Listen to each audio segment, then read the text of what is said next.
Should I just get this over with, or... Shitty, Grandpa. Ooh.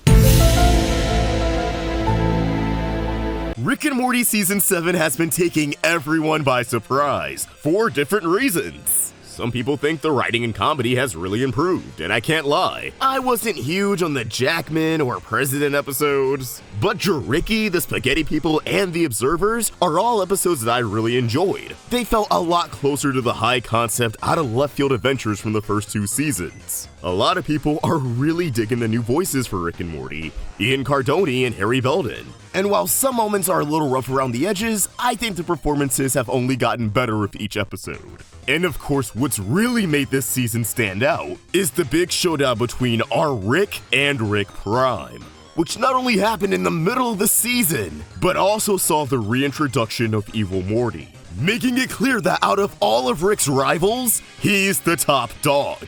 Although he really just wants Rick to leave him alone. But with Rick Prime dead and Evil Morty taking off to do who knows what, the show now has a new mystery. What's next? The show's now free to indulge in as many zany one-off adventures as it desires. And while that's fine, as long as they can keep up this hot streak, is there anything worth building up to? I mean, sure, we can explore infinity, what awaits beyond the central finite curve. We could have an entire Citadel of Summers. They keep flirting with that idea, but I want something that could really be meaningful for our Rick and Morty. And if you ask me, that Rick Prime episode, Unmortricken, planted the seeds for what's to come. A grim fate for our Rick and Morty that may be unavoidable. I believe that our Morty is destined to become the next Evil Morty. And it'll be the final trial in Rick's quest for change. On a surface level, Evil Morty's inclusion in Unmortricken feels like a way for the writers to just hype up their favorite character again. But I think it was done to highlight the similarities Rick Prime and Evil Morty share with our own Rick and Morty. Prime is the embodiment of Rick's narcissism and self-sabotaging tendencies. He's like a mirror being held up to Rick. It's why one of the lines that hits the hardest in that episode is, I just walked into your garage before you walked into mine! Conversely, Evil Morty is a reflection of Morty Prime, something that's supported by the cold open. That reveal that we're actually watching Evil Morty's twisted origin story came as a genuine surprise, because we as an audience weren't fazed by Rick and Morty's argument. To us, this was business as usual, which, considering how this fight took place during Season 1, really highlights how long the relationship has stagnated. 7 seasons deep, and they're having the same fights they could have had in 2013. It's an effective way of showing us that these two Mortys, at their core, are the same. Evil Morty just had enough mental fortitude to operate in silence and pull the trigger when he was pushed too far.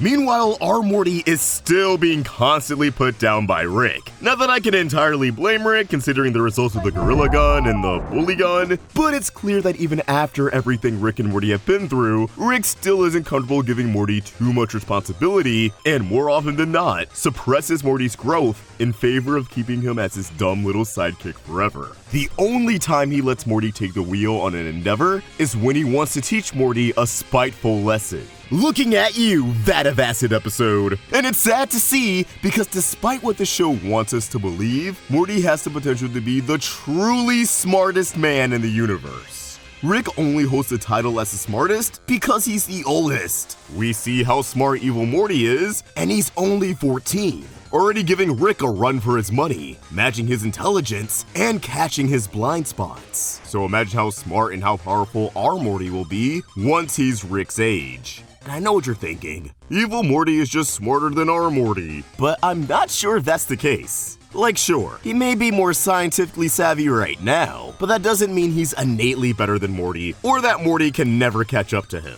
People try to downplay Morty's intelligence, but I think he's shown he's actually pretty big-brained on several occasions. He realized that the parasites only implant positive memories in Total Recall. He defused a bomb, albeit with Rick's assistance, in Vindicators 3. But I don't think Rick is necessarily worried about Morty becoming smarter than him. He's more so concerned about what Morty would do with that level of intelligence.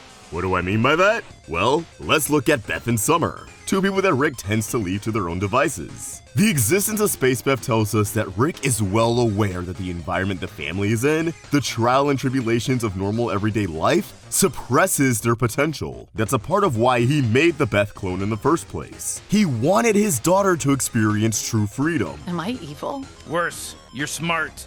When you know nothing matters, the universe is yours. Once Beth was able to reach her true potential, she just started following in her father's footsteps. You know, if the streak of blue hair didn't give it away. Without any of her father's guidance, she became a badass rebel on the most wanted list, echoing the path he took in his 30s. And she even acknowledges it. I know the only goddamn dream you'll ever follow is your shitty father's approval. You fetch your shitty father's lemonade. You cosplay as your shitty father in his 30s. Then there's Summer, who Rick arguably treats the best, which I think is some projecting and making up for all the time he lost with his Beth. He gives her almost everything she asks for and entrusts her with more responsibilities than anyone else in the family. And it's not like Summer doesn't get results, as she has a pretty good track record of thinking quick on her feet and gaining control over a situation. She's earned her stripes. Oddly enough, I think it's because of her good relationship with Rick that Summer's level of intelligence and maximum potential is overlooked in the show. Beth and Morty both have baggage with Rick, baggage that caused them both to project and feel like they're missing out in life, which in return gave different versions of themselves the drive to uncover what they're truly made of. Summer doesn't have to prove herself to her grandpa, unlike the rest of the family, and I feel like that's made her a lot more mellow, content with her life.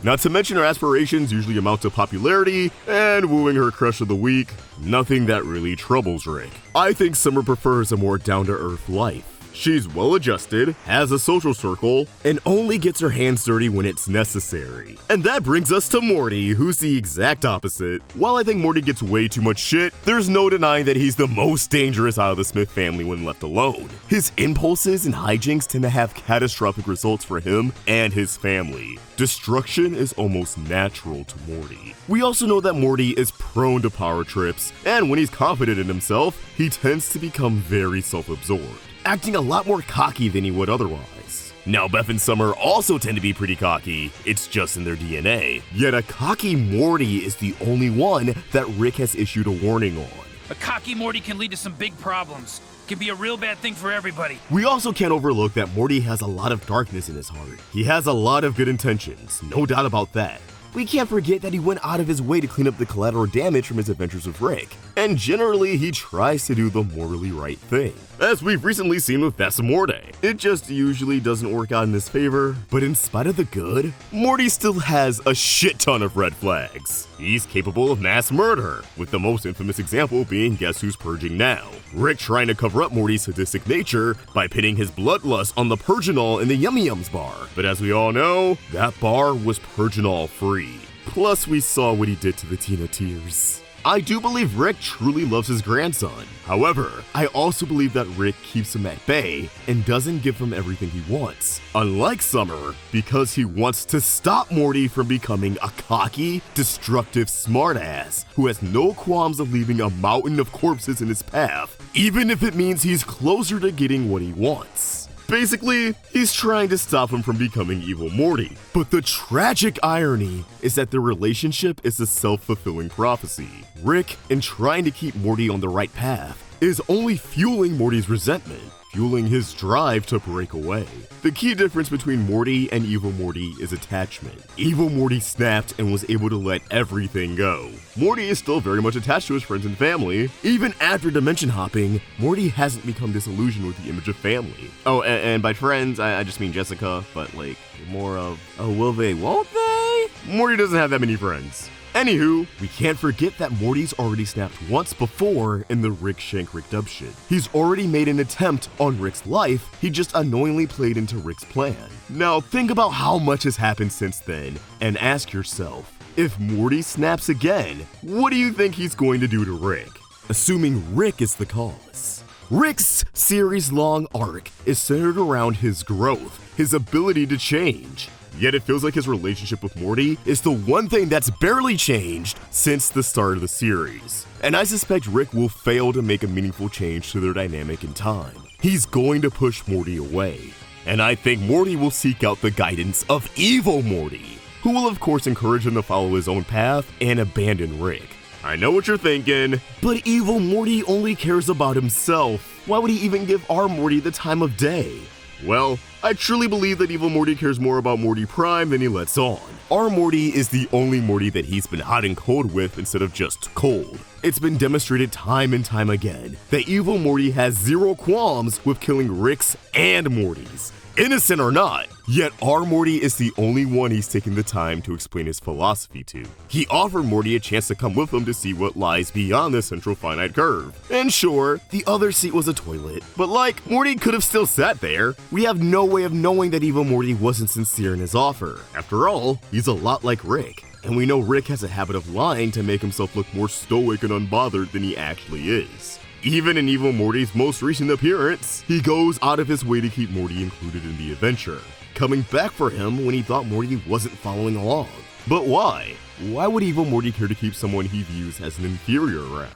Well, maybe he doesn't see him as an inferior. Maybe it has something to do with Morty being the one true Morty. Or maybe Evil Morty sees something in him that he doesn't see in other Mortys. Himself. Again, if the show's telling us that Rick could have become Prime, then I believe they're also telling us that Morty could have become Evil Morty. And he still can. One of these villains are dead, the other's alive. This really could be going in opposite directions. It's true that Evil Morty just broke from a system that he wasn't fond of. That every Rick and Morty could be trapped in the same dynamic that our Morty is trapped in, that Evil Morty was trapped in.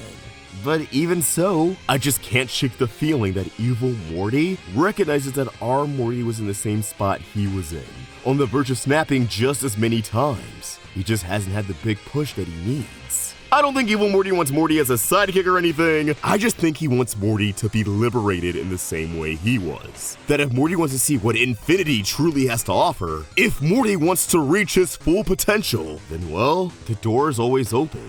He just has to go beyond the curve.